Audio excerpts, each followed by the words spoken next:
آج سے ٹھیک 6 مہینے اور 10 دن پہلے پولیس فضل دین کو اس کے ڈھابے نما ہوٹل سے گرفتار کر کے لے گئی تھی۔ بات بے حد معمولی جھگڑے سے شروع ہوئی تھی۔ 2 گاہک ہوٹل کے ملازم لڑکے سے الجھ پڑے۔ نوبت ہاتھا پائی تک جا پہنچی۔ فضل دین نے ان کو چھڑانے کے لیے ایک کو دھکا دیا تو اس کا سر اسی میز کے کنارے سے جا ٹکرایا۔ سر پر پڑنے والی ضرب شدید ثابت ہوئی۔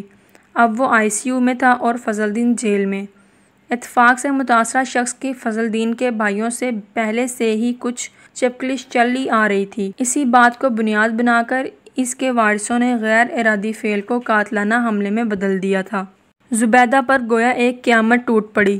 ہوٹل بند ہو گیا، شوہر جیل چلا گیا، اب 3 چھوٹے چھوٹے بچوں سمیت ایک بڑی جان کی ذمہ داری اس کے ناتواں کندھوں پر آ پڑی۔ اس نے تو کبھی سبزی تک نہ خریدی تھی۔ ہوٹل کے لیے اکٹھا سامان آتا تو گھر کے لیے بھی آ جاتا۔ اگر کبھی طبیعت ناساز ہوتی تو پکا پکایا بھی مل جاتا۔ بچوں کے اسکول سے لے کر دوا دارو تک سب کچھ فضل دین کرتا تھا، مگر اب اس کو سب کرنا تھا۔ وہ رو کر کرتی یا ہنس کر کرتی، کرنا تھا ہی۔ اور مسئلہ صرف سودا سلف کا نہ تھا بلکہ سلسلہ روزگار کا بھی تھا۔ مقدمہ بازی میں ہزاروں اٹھ گئے تھے اور مزید ہزاروں کی ضرورت تھی۔ اسے رہ رہ کر اپنے FA کی تعلیم ادھوری پر غصہ آ رہا تھا۔ وہ ماں باپ منو مٹی تلے جا سوئے تھے جو یہ کہا کرتے تھے کہ ہم نے کون سا زیادہ پڑھا لکھا کر نوکری کروانی ہے۔ آج زندہ ہوتے تو خود بھی اس افسوس اور پچھتاوے کا حصہ بنتے جو وہ اکیلی جھیل رہی تھی۔ ایک دن وہ بے دلی سے گھر کی صفائی کر رہی تھی کہ الماری میں سے اسے ٹوٹی ہوئی چوڑیوں کے کچھ ٹکڑے ملے۔ سبز رنگ کی چوڑیوں کو گولڈن رنگ کے گوٹے سے لپیٹ کر اس پر موتی ٹانکے گئے تھے۔ اس کو اپنا لڑکپن یاد آیا تو دل میں ایک ہوک سی اٹھی۔ وہ چوڑیوں کی عاشق تھی۔ بازاروں سے ڈھیر خرید لاتی، پھر گھنٹوں بیٹھ کر ان کو گوٹے کناری ستارے موتیوں سے سجاتی۔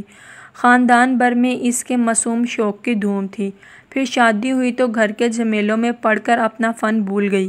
آج اتنے دن بعد ان چوڑیوں کے ٹکڑوں نے ان کو کیا یاد دلا دیا۔ ان ٹکڑوں کو الٹ پلٹ کر دیکھتے ہوئے اس کے ذہن میں ایک خیال آیا۔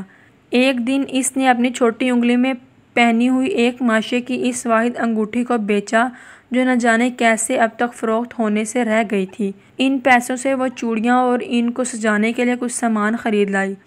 اس نے اپنے بولے بسرے فن کو از سر نو تازہ کیا۔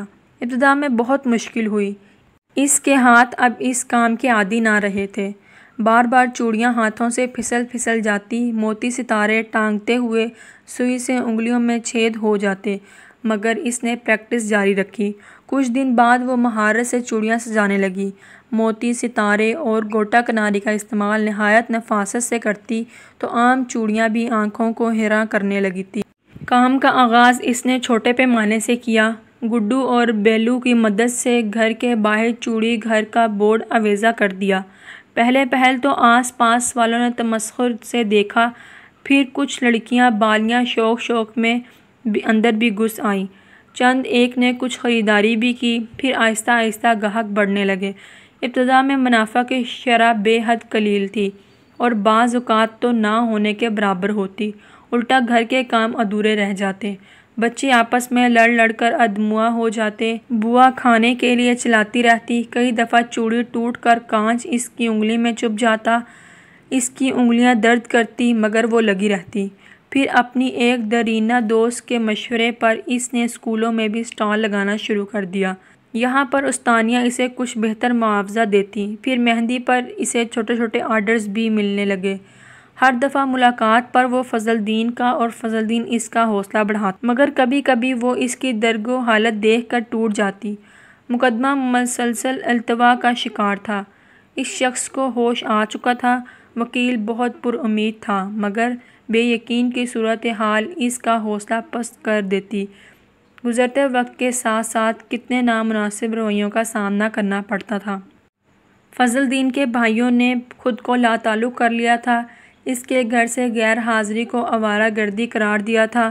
وہ غیر ذمہ داری قرار دی جاتی۔ اس کی محنت کو وقت کا ضیاع سمجھا جاتا۔ بوا کے خیال میں اس کے پوہڑ پن نے سارا گھر اجاڑ دیا تھا۔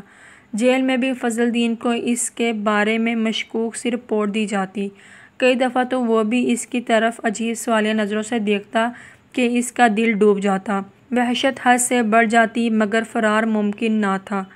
مرد کے لیے آسان ہے مگر قدرت نے عورت میں یہ خصلت رکھی ہی نہیں۔ وہ گھر سے جڑی رہی اور وہ سب کرتی رہی جو اس کے آشیانے کو دھوپ چھاؤں سے بچائے رکھے۔ وہ حیرت سے جامد ہو گئی۔ فضل دین اس کے سامنے بیٹھا رہا۔ اس نے بے حد نرمی سے اس کے زخمی انگوٹھے کو اپنی قمیض کے دامن سے لپیٹا اور کچھ سختی سے دبا کر رکھا۔ اس کی آنکھوں سے دو گرم گرم آنسو نکلے اور فضل دین کی گود میں آ گرے۔ فضل دین نے قمیض کا دامن کھولا تو انگوٹھے سے خون نکلنا بند ہو چکا تھا مگر قمیض کے عین وسط میں زبیدہ کے خون کا ایک دھبا سا پھیل چکا تھا۔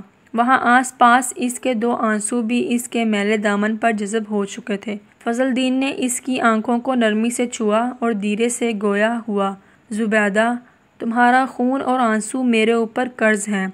میں تمہارا یہ قرض چکانے کی کوشش کروں گا۔ میں لا علم نہیں ہوں۔ تمہاری محنت اور ریاضت میرا فخر ہے۔ یہ کہہ کر اس نے اس کے ہاتھوں کو لبوں سے لگا لیا۔ زبیدہ نے بھیگی پلکیں اٹھائی اور مسکرا دی۔ سب گلے شکوے دم توڑ گئے۔ اس نے آج یہ جانا کہ کبھی کبھی صرف احساس ہی کافی ہوتا ہے۔ ضروری نہیں کہ مرد عورت کے لیے ایک تاج محل ہی بنا دے، سونے چاندی کے پہاڑ ہی کھڑے کر دے۔ صرف دو لفظ تسلی کے، اعتماد کے اور مان کے کافی ہوتے ہیں۔ یہ دو لفظ صدیوں کی تھکن اتار دیتے ہیں۔ صرف دو لفظ۔